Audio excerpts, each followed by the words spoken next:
Comme vous vous trouvez quelque part, comme vous vous trouvez quelque part où il n'y a pas une assemblée locale qui porte la parole de Dieu, là où il y a les domestiques de la maison du maître qui longtemps ont été nourris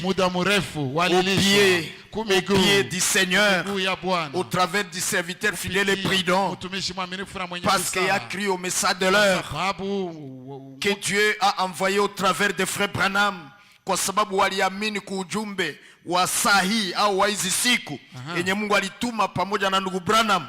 Oui, ils ont cru à ce message et ils ont été nourris par ce message au travers du serviteur fidèle et prudent, et il a été nourri selon la parole de Dieu de Matthieu 24, 45. Frères et sœurs, ils sont capables par le Saint-Esprit et aussi distribuer la nourriture aux frères et sœurs dans leurs assemblées locales. Ainsi, bien-aimés frères, vous qui vous trouvez en des endroits où il n'y a pas ces domestiques du maître, donc les ministres d'Éphésiens 4:11, absolument, oui, c'est vrai. Parce qu'il faut qu'il soit là. Il faut qu'il soit là. Et vraiment, bien aimé, et là où il œuvre, là le Saint-Esprit fait l'œuvre d'édification du corps. C'est le Éphésiens 4:11. Parce que Dieu les a établis pour le perfectionnement des saints. Amen, amen, amen. Pour l'édification du corps. Comprenez donc que là où ils ne sont pas, là où ils ne sont pas, eh bien l'édification ne se fait pas. C'est sur base de cette écriture que frère Franck disait un jour que là où Dieu ne peut pas établir, là ne se fait pas l'œuvre d'édification. Et Dieu a établi dans l'église.